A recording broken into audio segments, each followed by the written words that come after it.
ಅದು early morning. ಯಾಕೆ ಹೀಗೆ ಮಾತಾಡ್ತಾ ಇದ್ದೀರಾ? ಹಲೋ,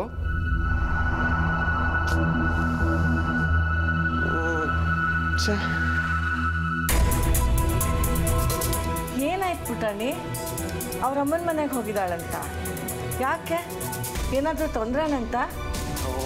ಏನೂ ತೊಂದರೆ ಇಲ್ಲ ಅಮ್ಮ. ರಾತ್ರಿ ಏನೋ ಕೆಟ್ಟ ಕನಸು ಬಿತ್ತಂತೆ, ಅದಕ್ಕೆ ಅಮ್ಮನ ನೋಡಬೇಕು ಅಂತ ಹೋಗಿದ್ದಾರೆ. 2 ದಿನ ಬಿಟ್ಟು ಬರ್ತೀನಿ ಅಂತ ಹೇಳ್ತಾ ಇದ್ದಾರೆ. ಅಯ್ಯೋ, ಹೇಳ್ಬಿಟ್ಟೆ ಹೋಗ್ಬೋದಿತ್ತಲ್ವಾ? ಹೋಗ್ಲಿ ಬಿಡೆ. ಅಮ್ಮನ ಬಗ್ಗೆ ಕೆಟ್ಟ ಕನಸು ಬಿದ್ದರೆ ಯಾರಿಗೆ ತಾನೇ ಹಾಗಾಗಲ್ಲ ಹೇಳು? ಅಪರೂಪಕ್ಕೆ ಹೋಗಿದ್ದಾಳೆ, 1-2 ದಿನ ಇದ್ದು ಬರಲಿ ಬಿಡು ಆರಾಮಾಗಿ.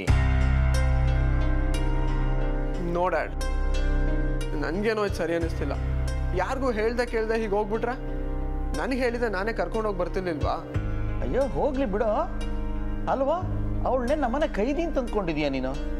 ಎಲ್ಲಿ ಹೋಗ್ತಿದ್ದೀನಿ, ಏನು ಮಾಡ್ತಿದ್ದೀನಿ ಅಂತೆಲ್ಲ ವರದಿ ಕೊಟ್ಟೋಗಕ್ಕೆ. ಹೆಂಡತಿ ಇಲ್ಲದೆ ಹೋದರೆ ಒಂದು ಕ್ಷಣನೂ ಇರೋಕ್ಕಾಗಲ್ಲ ಅನ್ನೋ ಒಂಥರ ಆಡ್ತಾನೆ.